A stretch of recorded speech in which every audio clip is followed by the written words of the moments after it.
Hello, welcome. I'm Charlie and you are visiting my Messy Fingers channel. I am demonstrating for you today an album that I made using Ciao Bella's newest release called Magic Dream. It took me to the core design, 2 of the 12 by 12 patterns, 1 of the A4, and then I had some coordinating charms that was sent to me by Scrap and Create. They're extremely generous with what they send me, so I hope that you'll head on over to their store and pick up the product from them.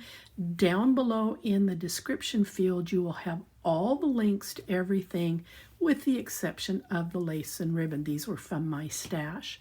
So let's take a peek at the front of the album. I fussy cut out one of the butterflies. I fussy cut out the hearts. And then I fussy cut out this heart, the word love, and then the peacock, which I just love. And then I staggered some fussy cut hearts, and here's a clock. This was a card, and I cut out the rough edge here of the lace, and that became my focal point. I love the word memories. That's what this album is all about. Here's the spine I wrapped with some nice antique lace that I have. And then here on the back, I put in one of the little gorgeous little houses that's featured throughout the paper in the collection. Now the album does measure 8 by 9, and it's a 1 7/8 inch spine. And I did ink the entire album using Tim Holtz gathered twigs. I have used a salmon cardstock to help pull the salmon out in the paper collection, and then I backed it with a mid green to help accent some of the greens that are here in the collection as well. You can take, I have to say, you can take this collection in so many directions. There are so many words and statements and sayings about life, about health, about mental encouragement, love, home, any way you can go and take this. I chose to take this a little bit leaning towards love. We're so close to Valentine's Day, so that's why I've got all my hearts and my butterflies. So let's take a look at the inside.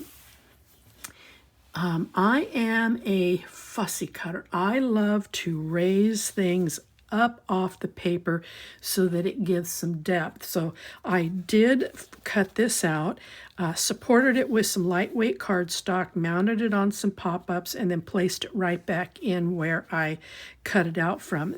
This is actually cut out of one of the cards. With the A4 papers, there is a plethora of tags and cards, so I just took out one of the statements on one of them. Opening this up, we've got a very large belly band here. We got a lightweight pocket down here to help keep things from falling all the way through. Over here, we have a pocket. And then when you open this up, we've got another tuck, top and bottom for your photos or your tickets or anything that you've collected throughout your life that you want to place in this album. And then we've got a lot of the cards. We've got a nice size pocket there. Okay, so let's move on to this signature. Oh, here's another one that I fussy cut out. I love these little houses. I would just be so in love with an English countryside that had some of these. I just think they're adorable. But I fussy cut this. Again, I mounted it on some lightweight chipboard, backed it with some pop-ups, and then placed it right back in where I cut it out of. Now this heart, when I cut this piece of paper, this was cut off to the adjoining piece, but when I went to cut the adjoining piece, this heart was left over, so I just glued it right back in place. It just acts as a nice little sweet accent. So then we get in here on this side, and we've got a very long tuck. On this side, you've got lots of space here for photos. This is the second half of this piece. So I stagger cut the statements and made flaps out of them, and I put a tuck here on this side, And I put a pocket down here on this one. And then we've got a large pocket here in the middle. And I've accented it again with one of those cute little houses. So we close that up and we go to the next one. So I used one of the cutout cards as my closure. So this is magnet. And then I backed it with one of the little door pieces that are in the scraps. This is cut from the A4 paper, and it fits as a tuck, and you still have a spot up here. With either a dark blue or a black pen, you can actually journal here or put a photo. I did nothing here. I let these photos make their statement. And then here's the other side. Again, here's a tuck. I love this door. I didn't do anything with it. I just wanted it to kind of stand by itself. But when you open this up, we do have a nice tuck sitting right here. And then we've got a pocket, a tuck, and a tuck over here. Open this up and we've got ourselves a large pocket, a tuck, and another tuck up here. And then we've got the big pocket, and this is also a tuck right here. So lots of tucks, lots of pockets. Here, I love this image, so I did have to cut the bottom of this a little bit and trimmed here so that this would be the focal point.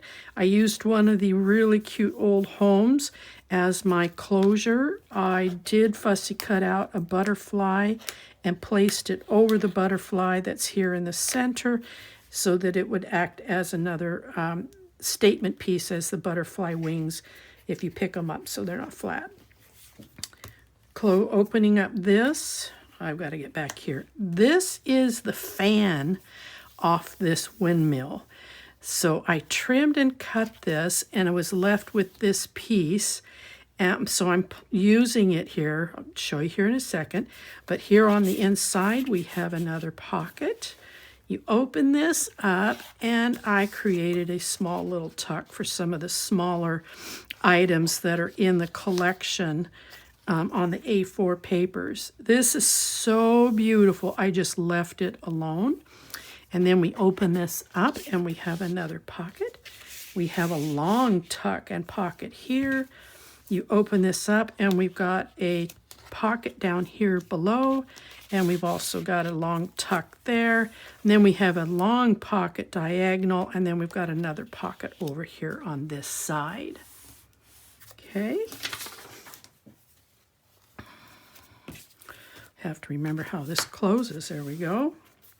All right, moving on to this signature.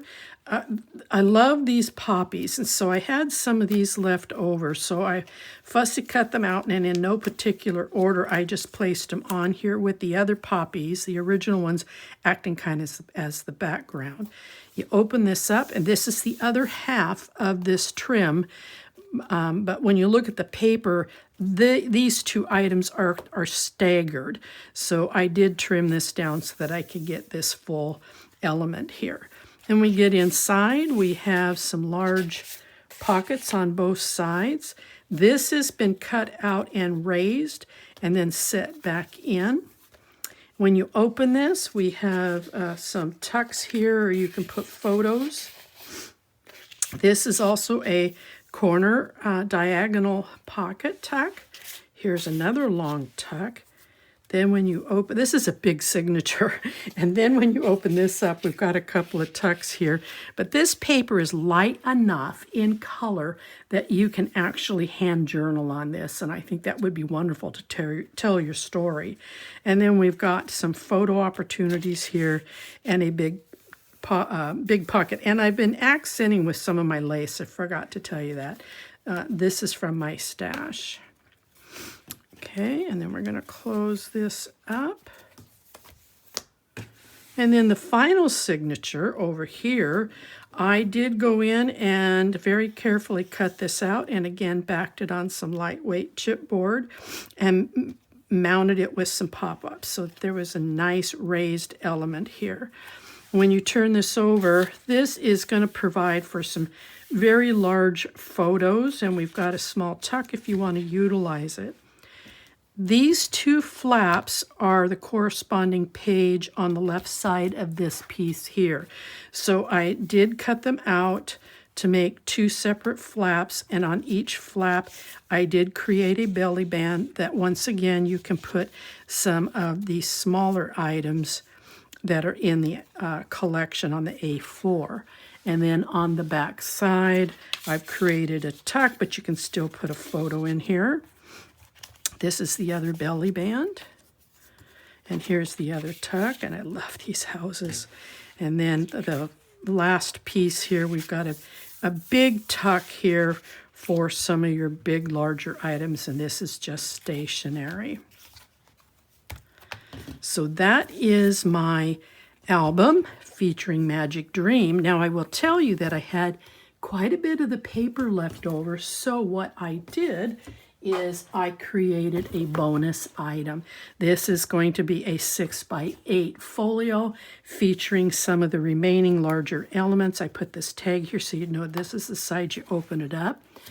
You can't put anything here, so I featured that wonderful little house again, as well as this door on this side. When you open it up, we have the two poppies. And then when you open this up again, we have some big flaps up here at the top for your photos. And then down here on the bottom, we have some more flaps. And this here are 4x6 waterfall and 3.5x5 waterfall. And when you close this all back up, there you go. So these are my two projects. This being a bonus one, you don't have to make it if you don't want to. You can save the leftover paper for your scrapbooking desires. But again, I want to reach out to Scrap and Create and thank them very much for having sent me these papers to play with. They were a joy. And if you haven't been over to their website, scoot on over. The link is down below, and share them some love. And if you have not yet subscribed to my channel, I would love it if you would do so. And then that way you can follow along. I've got several new collections coming up over the next couple of months. Scrap and Create has sent me some wonderful papers to play with. So I hope you enjoy the projects. And until next time, I'll see you then.